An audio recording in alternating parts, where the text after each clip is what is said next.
Devoir de transmission.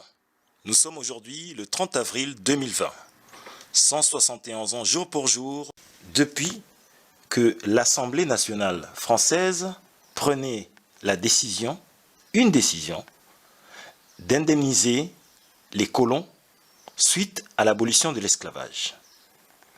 Entretien avec Maître Claudette Duhamel, vice-présidente du MIR. Bonjour Maître Duhamel. Bonjour. En effet, après le décret d'abolition de l'esclavage dans les colonies, l'Assemblée nationale française votait le 30 avril 1849 la loi d'indemnisation des anciens esclavagistes dans les colonies.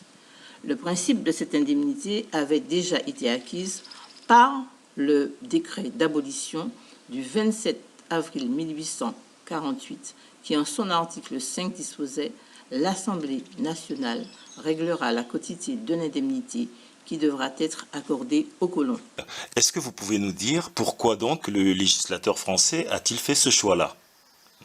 Quel était le fondement juridique d'une telle loi?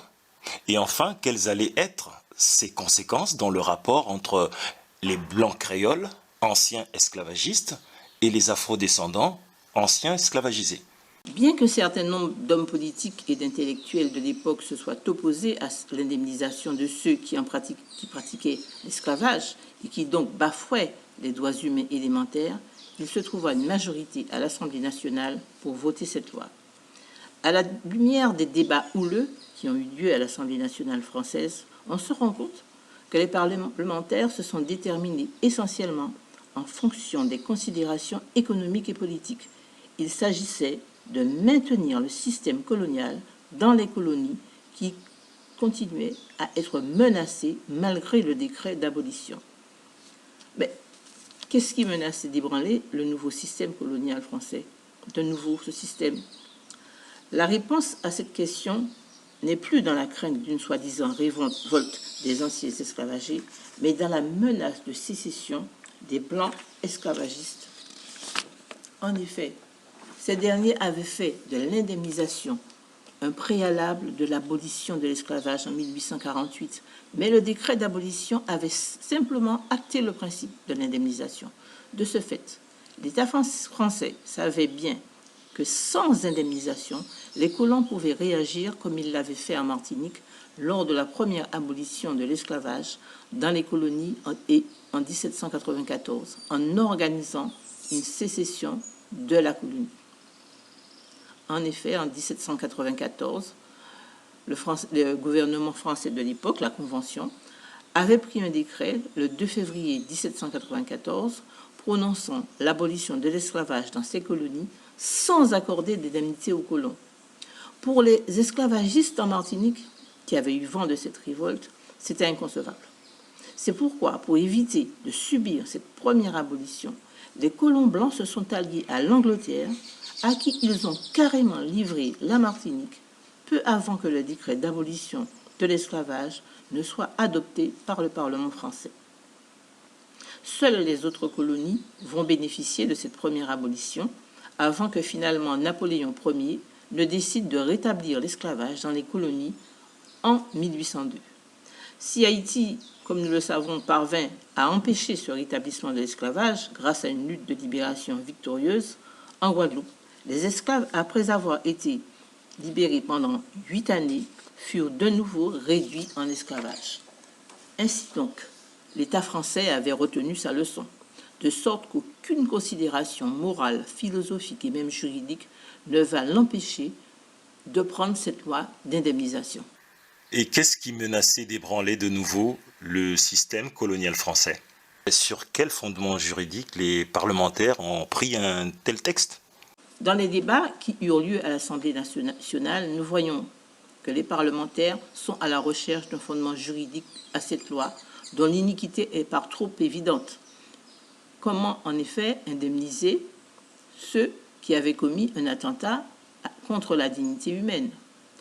Devait-il adopter la position juridique des colons, qui estimaient que l'esclavage était un droit de propriété réglementé par le Code noir, que l'émancipation des esclaves était donc une expropriation pour cause d'utilité publique de leurs biens meubles, et donc donnait droit à indemnisation.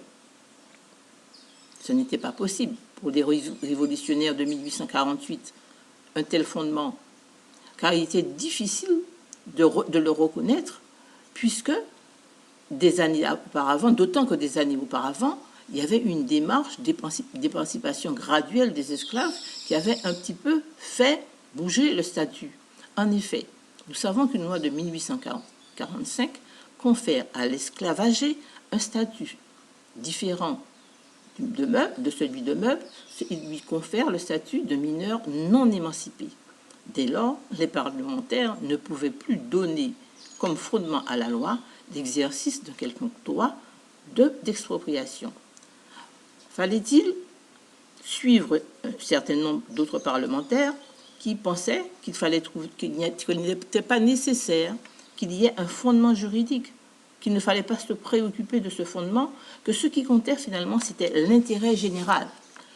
D'autres proposant même une expropriation pour cause de moralité publique, en estimant que l'État, ayant participé activement à la protection et à la réglementation de l'esclavage, l'encourageant même, devait par conséquent en tirer toutes les conséquences légitimes et indemniser les colons. Enfin, notons quand même qu'un certain nombre de parlementaires, se fondant sur l'équité, proposeront d'indemniser aussi bien le colon que l'ancien esclavagé. Mais, nous le savons, l'Assemblée nationale choisira d'indemniser exclusivement les anciens esclavagistes.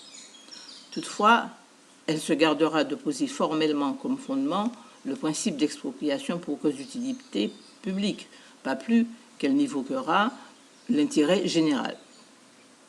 Il en résulte que finalement cette loi n'a aucun fondement juridique clairement exprimé et ne pouvait d'ailleurs en avoir, puisque comme nous l'avons vu, il s'agissait de maintenir la domination des colons sur les Noirs. Tout comme le Code noir, cette loi n'est que l'expression d'une volonté de maintenir les esclavagés dans la soumission aux maîtres blancs. Cela est si vrai que d'ailleurs on voit que les gouvernants français ne vont s'intéresser qu'au sort et au bien-être de l'ensemble des colons, allant jusqu'à accorder, en attendant le vote de la loi d'indemnisation, des aides ponctuelles aux petits colons blancs qui étaient soi-disant ruinés parce que privés de leur cheptel humain. Dans le même temps, nous voyons que ces parlementaires n'ont aucun souci du devenir des milliers d'esclavagés qui sont totalement démunis et vont rester des années durant, après l'abolition, livrés à la merci de leur maître blanc. Quelles ont été les conséquences de ce choix des gouvernements français d'indemniser les criminels au lieu d'indemniser les victimes? Grâce à cette indemnisation, les grands colons vont concentrer entre leurs mains une fortune immense et deviendront très puissants. Et ce, d'autant plus qu'avec l'aide des autorités françaises, ils vont organiser une nouvelle forme d'esclavage dans les colonies qui leur sera hautement profitable. En effet, la France va prendre une série de décrets pour rendre les conditions de vie des anciens esclavagés pires encore qu'au temps de l'esclavage. Ainsi, par exemple, nous avons un décret qui institue le travail obligatoire pour les anciens esclavagés à partir de 12 ans. Toutes les obligations qui seront mises à leur charge seront édictées sous peine de sanctions lourdes, amendes, emprisonnement, etc. À côté de cette nouvelle servitude des anciens esclavagés, les Békés décident de recourir à l'immigration en faisant entrer dans les colonies des immigrants du Congo et de l'Inde liés à eux par un contrat de travail renouvelable. Pour les colons, il s'agissait en fait de marginaliser encore plus les anciens esclavagés en les privant de travail et en diminuant leur salaire. Les Noirs vont s'enfoncer dans une misère atroce qui va durer des décennies. L'État va s'ingénier par ailleurs à rogner les quelques libertés publiques accordées aux Noirs au début de l'abolition. Ainsi, nous verrons qu'au fur et à mesure, seuls les riches, donc les colons blancs, pourront voter. Les Noirs n'ont pas accès à l'instruction, qui coûte alors très cher. 3% des Blancs créoles maintiennent les Noirs dans une situation de servitude et de domination terrible. C'est cette situation de souffrance qui va être véritablement à l'origine de l'insurrection du Sud en septembre 1870, qui ne peut s'expliquer simplement par la réaction des habitants des communes du Sud et de la Martinique contre la condamnation injuste d'un descendant d'esclavagé, lequel avait réagi à une agression raciste d'un colon.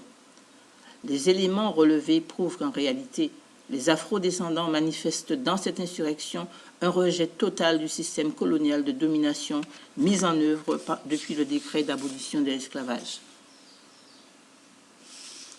Cette insurrection sera réprimée dans le sang et les insurgés seront condamnés lourdement. Suite à ces événements, l'État colonial français va comprendre que pour éviter une nouvelle insurrection, parce qu'il faut vous dire qu'à cette époque, les affranchis, puisqu'ils avaient un statut d'affranchis, exigeaient une libération totale et surtout de s'emparer des terres des béquets et l'instauration d'une république indépendante. Il fallait faire cesser cette situation qui maintenait d'autant plus que les afro-descendants étaient dans un système quasi-esclavagiste. Pour faire taire toute revendication, l'État français décida de renforcer le système créole via notamment le système éducatif et la mise en avant d'un certain nombre de concepts destinés à semer le trouble, tels l'égalité des droits avec la métropole, etc. Tout cela en permettant aux blancs créoles de continuer sa domination économique et sociale. La question de la terre qui avait été soulevée par les insurgés fut totalement occultée, et l'est toujours d'ailleurs. Grâce au développement du système créole mis en place par le colon, on a demandé aux afrodescendants d'oublier qu'ils étaient, d'oublier le calvaire qu'ils venaient de subir et d'adhérer au système de valeurs du colon qui leur assignait la qualité, le statut de sous-humain, d'affranchi, soumis au modèle sociétal du colon. Vous aurez compris le caractère néfaste qu'ont eu pour les afrodescendants tant le décret d'abolition du 27 avril 1848 que la loi d'indemnisation des béquets du 30 avril 1849. En effet, ces textes ont encore des conséquences terribles qui impactent le vécu des afrodescendants. Il suffit de voir avec quelle facilité, quel mépris les blancs créoles ont empoisonné les afrodescendants avec le chlordécone, estimant que leur monoculture d'exportation de bananes était bien plus important que la vie de ces derniers qu'ils considèrent toujours comme des sous-humains. Alors, Maître Claudette Duhamel, nous arrivons à la fin de cet entretien qui s'inscrit dans le cadre d'un programme intitulé Devoir de transmission. Ce programme, dans le cadre des journées des mémoires de la traite négrière de l'esclavage et de leurs abolitions, confinement, déconfinement, vous avez été précédé le 5 mai par le professeur Louis Salamolins, l'auteur de Le Code Noir ou le Calvaire de Canaan, l'exhumateur du Code Noir.